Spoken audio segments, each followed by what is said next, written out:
राजनीति में अगर दिशा साफ हो तो मंजिल तक पहुंचने में देर नहीं लगती। शायद यही सोच को लेकर कांग्रेस नेता सचिन पायलट अब राजस्थान से निकलकर छत्तीसगढ़ की सियासत में सक्रिय भूमिका निभाने जा रहे हैं। हाल ही में उनके एक ट्वीट ने सियासी हलकों में हलचल मचा दी। उन्होंने लिखा कि आदरणीय कांग्रेस अध्यक्ष मल्लिकार्जुन खड़गे जी के 7 जुलाई को छत्तीसगढ़ आगमन को लेकर हम सभी उत्साहित हैं। संगठन महासचिव केसी वेणुगोपाल जी भी उनके साथ आएंगे। ये ट्वीट सिर्फ एक कार्यक्रम की सूचना नहीं बल्कि एक संकेत है, एक युवा नेता का नए राज्य में संगठन को खड़ा करने की जिम्मेदारी निभाने का संकल्प। सचिन पायलट को छत्तीसगढ़ कांग्रेस का प्रभारी महासचिव नियुक्त किया गया। ये पद भले ही दिखने में तकनीकी लगे, लेकिन इसके पीछे कांग्रेस नेतृत्व का एक स्पष्ट संदेश छिपा है। पायलट अब केवल एक राज्य तक सीमित नहीं रहेंगे, उन्हें राष्ट्रीय संगठनात्मक स्तर पर सक्रिय किया जा रहा है। छत्तीसगढ़ में कांग्रेस की हालत 2023 के विधानसभा चुनाव के बाद कुछ हद तक कमजोर हो चुकी है। ऐसे में पार्टी को फिर से संगठित करने, कार्यकर्ताओं में जोश भरने और जनता से सीधे संवाद बनाने के लिए एक चेहरे की जरूरत थी। जमीन से जुड़ा हो, युवाओं से संवाद कर सके और पुराने नेताओं के साथ तालमेल भी बिठा सके। सचिन पायलट इन सभी कसौटियों पर खरे उतरते हैं। अब सवाल यह है कि आखिरकार सचिन पायलट पर इतना भरोसा क्यों दिखाया जा रहा है। पायलट का अब तक का रिकॉर्ड देखा जाए तो राजस्थान में 2013 के चुनाव में कांग्रेस को सिर्फ 21 सीटें मिली। इसके बाद पायलट ने प्रदेश अध्यक्ष के रूप में जिम्मेदारी ली और संगठन को नई दिशा दी। उन्होंने युवा कार्यकर्ताओं को जोड़ा, धरना प्रदर्शन की अगुवाई की और गली गांव में जाकर जनता से संवाद किया। 2018 में जब कांग्रेस ने 99 सीटें जीती, तब ये माना गया कि पायलट की मेहनत रंग लाई। छत्तीसगढ़ में भी कांग्रेस को वैसी ही संगठनात्मक मजबूती की जरूरत है।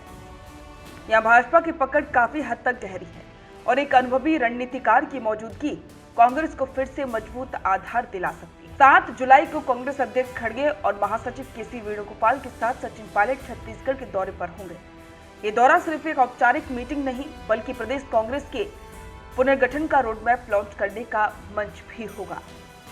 इस दौरान पार्टी नेतृत्व द्वारा जिलावार संगठनात्मक समीक्षा की जाएगी, बूथ स्तर की रणनीति पर चर्चा होगी और युवा कांग्रेस, NSUI, महिला मोर्चा को सशक्त करने पर फोकस किया जाएगा। सचिन पायलट का मुख्य फोकस होगा जिला और ब्लॉक स्तर पर युवाओं को जोड़ना, मुद्दों के आधार पर जनसंवाद अभियान चलाना, सोशल मीडिया को हथियार बनाकर बीजेपी की नैरेटिव को चुनौती देना। छत्तीसगढ़ में भूपेश बघेल के नेतृत्व में कांग्रेस की सरकार सत्ता में थी, लेकिन चुनावी हार के बाद संगठन में नेतृत्व में शून्यता बन गई है। भाजपा की ओर से पूर्व मुख्यमंत्री रमन सिंह और नए चेहरे तेजी से उभर रहे हैं।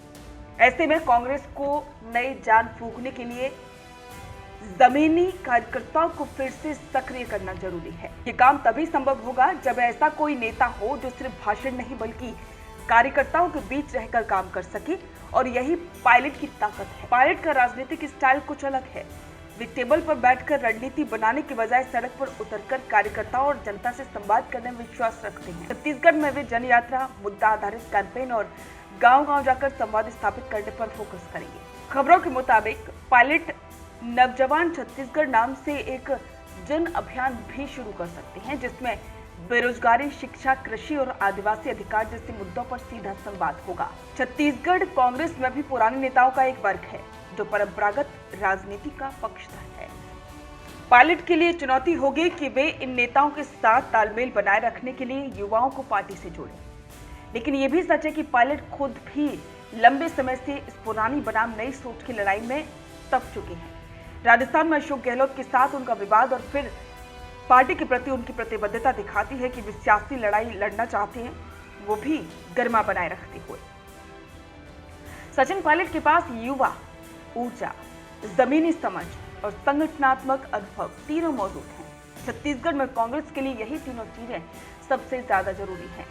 अगर वे जिलों में घूमते हैं, युवाओं को जोड़ते हैं, स्थानीय मुद्दों को राष्ट्रीय मंच पर उठाते हैं, तो यकीनन वे छत्तीसगढ़ कांग्रेस में नई जान भर सकते। 7 जुलाई सिर्फ एक तारीख नहीं बल्कि शायद छत्तीसगढ़ कांग्रेस के पुनर्जागरण की शुरुआत हो सकती है, और इस शुरुआत की अगुवाई करेंगे सचिन पायलट। आपको क्या लगता है?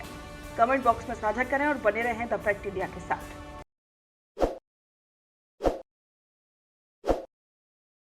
ताज़ा खबरों के लिए विजिट करें द फैक्ट इंडिया की वेबसाइट और डाउनलोड करें द फैक्ट इंडिया ऐप।